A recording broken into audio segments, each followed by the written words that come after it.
లోక్సభ ఎన్నికల్లో బీజేపీ ఘోరంగా ఓడిపోవడం ఖాయమని టీఆర్ఎస్ వర్కింగ్ ప్రెసిడెంట్ కేటీఆర్ స్పష్టం చేశారు. సికింద్రాబాద్ పార్లమెంట్ నియోజకవర్గ స్థాయి సన్నాహక సమావేశంలో కేటీఆర్ పాల్గొన్నారు. జీహెచ్ఎంసీ ఎన్నికల నుంచి మొదలుకుంటే అన్ని ఎన్నికల్లో బీజేపీ ఘోరంగా ఓటమి పాలైన విషయాన్ని గుర్తు చేశారు. కేంద్ర మంత్రివర్గంలో తెలంగాణ బిడ్డకు అవకాశం ఇవ్వకుండా అవమానించింది బీజేపీ ప్రభుత్వం కాదా అని మండిపడ్డారు. సికింద్రాబాద్ నియోజకవర్గంలో కేంద్రం ఆధీనంలో ఉన్న గజం జాగా కూడా ఇవ్వకుండా ఏ ముఖం పెట్టుకుని బీజేపీ ఓట్లు అడుగుతుందన్నారు. కాంగ్రెస్ క్యాడర్లో జోష్ లేదు, బీజేపీలో హోష్ లేదని కేటీఆర్ ఎద్దేవా చేశారు. హైదరాబాద్ కార్పొరేషన్ ఎన్నికల ముందు కూడా బీజేపీ వాళ్ళు మాట్లాడింది. మేము లేస్తే మనుషులం కాదన్నారు, దేక్ లేంగే అన్నారు, బస్తీ మే సవాల్ అన్నారు. మేము ఆ రోజే చెప్పినాం, తెలంగాణ ప్రజల ఆలోచన, ముఖ్యంగా హైదరాబాద్ ప్రజల ఆలోచన వేరే రకంగా ఉన్నది. కేసీఆర్ గారి నాయకత్వాన్ని మాత్రమే కోరుకుంటున్నారు తప్ప మిగతా ఎవరిని చూసే పరిస్థితిలో లేరని చెప్పినాం. చెప్పినట్టే మషీరాబాద్ లో గాని, అంబర్పేటలో గాని, గోషామహల్లో గాని, ఖైరతాబాద్ లో గాని, ఉప్పల్లో గాని ఎక్కడెక్కడైతే పోయిన శాసనసభలో ఆనాడు భారతీయ జనతా పార్టీ నాయకులు శాసనసభ్యులుగా ఉండేనో వారి నియోజకవర్గాల్లో కూడా జెండా పాతడం జరిగింది. కార్పొరేషన్ ఎన్నికల్లోనే ప్రతి కార్పొరేటర్ సీటు కూడా ఆనాడే గెలుచుకోవడం జరిగింది. మళ్ళీ శాసనసభ ఎన్నికలు వచ్చినాయి. శాసనసభ ఎన్నికల్లో మళ్ళీ అదే పాత చింతకాయ పచ్చడి డైలాగులు కొట్టినారు. దేక్లేంగే అన్నారు, మేమే గెలుస్తామన్నారు, చాలా పెద్ద పెద్ద మాటలు మాట్లాడినారు. ఆ రోజు కూడా మళ్ళీ దారుణమైన పరాభవాన్ని మూటగట్టుకున్నారు. ముఠా గోపాల్ గారికి మెజారిటీ ఎంతైతే వచ్చిందో అంతకంటే తక్కువ ఓట్లు మా లచ్చన్నకు, బీజేపీ లచ్చన్నకు వచ్చినాయి. కాబట్టి నేను ఎక్కువ అనగాని ఒక్కటి మాత్రం పక్కా చెప్తున్నా, లక్ష్మణ్ గారు, మీరు ఏమనుకున్నా ఏం చేసుకున్నా, ఎట్లనైతే కార్పొరేషన్ ఎన్నికల్లో చెప్పి ఓడగొట్టినమో, అసెంబ్లీ ఎన్నికల్లో ఎట్లయితే చెప్పి 119 స్థానాల్లో 103 స్థానాల్లో డిపాజిట్లు గల్లంతు చేసినామో బీజేపీకి, రేపు సికింద్రాబాద్ పార్లమెంట్ లో కూడా తప్పకుండా గులాబీ జెండా ఎగిరేసి తీరుతామనే మాట బీజేపీ సోదరులకు నేను విజ్ఞప్తి చేస్తా ఉన్నా. సికింద్రాబాద్ నుంచి ప్రాతినిధ్యం వహిస్తున్నది ప్రస్తుతం బండారు దత్తాత్రేయ గారు. వారు మొదట్లో వారిని ఢిల్లీలో మంత్రివర్గంలో కూడా తీసుకున్నారు నరేంద్ర మోడీ గారు. మరి ఏమైందో తెలియదు, సంవత్సరం కాలేదు తీసి పక్కకు పెట్టేసినారు. ఎందుకు తీసేసినో కూడా ఈ రోజు వరకు చెప్పలేదు. తీసేయడమే కాకుండా ఈ దేశంలో చాలా అవమానకరంగా, నిజంగా చెప్పాలంటే ఒక రకంగా చాలా దుర్మార్గం. ఒక రాష్ట్రం 29 రాష్ట్రాల్లో, తెలంగాణ కూడా మొత్తం భారతదేశంలోనే వేగంగా ఎదుగుతున్న రాష్ట్రాల్లో టాప్ 1, 2, 3 రాష్ట్రాల్లో మన రాష్ట్రం ఉంటుంది.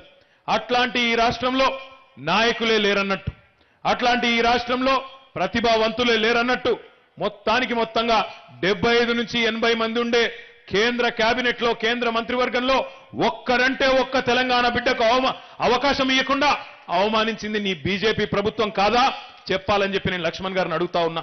గోదావరి నది మీద కాళేశ్వరం కడుతున్నాం 80,000 కోట్ల ఖర్చుతో, కృష్ణా నది మీద 40,000 కోట్లతో పాలమూరు ఎత్తిపోతల పథకం కడతా ఉన్నాం.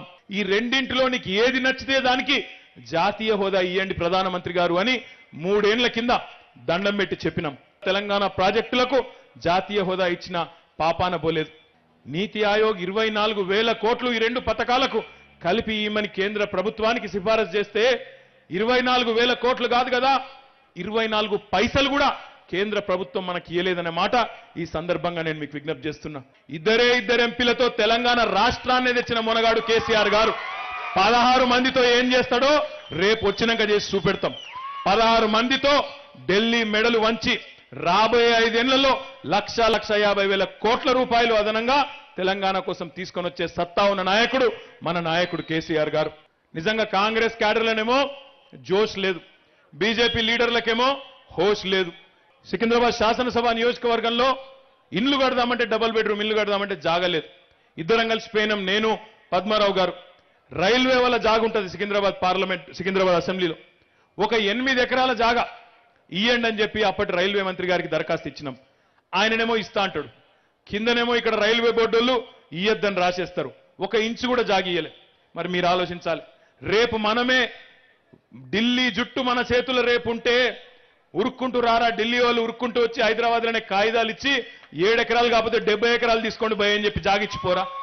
అంతెందుకు మనం ఇక్కడ ఇంపీరియల్ గార్డెన్ లో ఉన్నాం, ఇగో గిడికెళ్ళి ముంగట ఫ్లైఓవర్ కడదామని, ఇక్కడ బాగా రష్ ఎక్కువైంది. ఈ ప్యాట్నీ మీదకెళ్ళి సుచిత్రా చౌరస్తా దాకా ఫ్లైఓవర్ కడతామని జాగా అడిగినాం. మధ్యలో మొత్తం కంటోన్మెంట్ భూములు ఉంటాయి. జూబ్లీ బస్ స్టాండ్ నుంచి తూమ్కుంట దాకా ఒక ఫ్లైఓవర్ స్కైవే కడదామని చెప్పి జాగాలు అడిగినాం. మొత్తం అడిగింది 100 ఎకరాలు.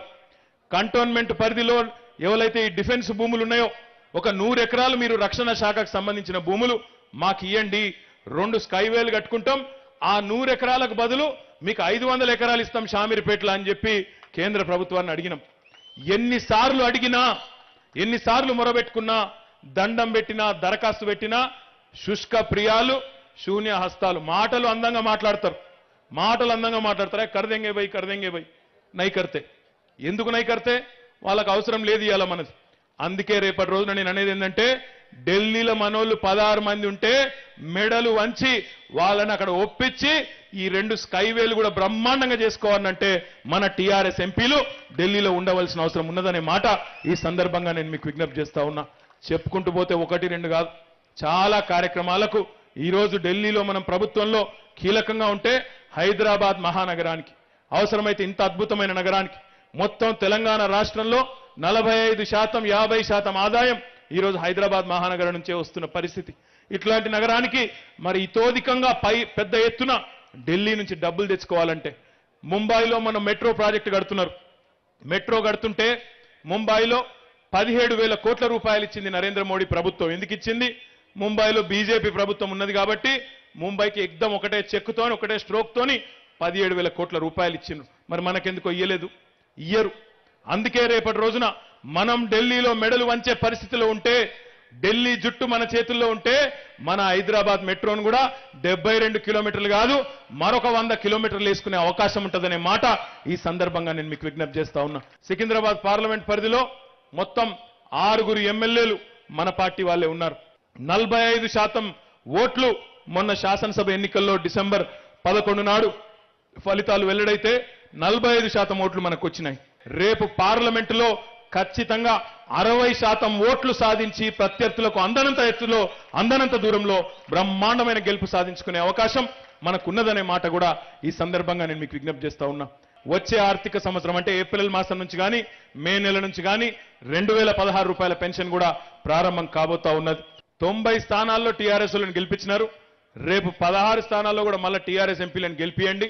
అట్లయితే బ్రహ్మాండమైన సమన్వయంతో అందరం కలిసికట్టుగా మీ ఆశలు, ఆకాంక్షలు అన్ని నెరవేర్చే దిశగా కలిసికట్టుగా ముందుకు పోతామని చెప్పి పేరున మీ అందరికీ కూడా విజ్ఞప్తి చేస్తూ, తప్పకుండా అఖండమైన మెజారిటీతో సికింద్రాబాద్ పార్లమెంట్ స్థానం మీద గులాబీ జెండా ఎగిరేయాలని చెప్పి మనస్ఫూర్తిగా కోరుకుంటూ, జై తెలంగాణ.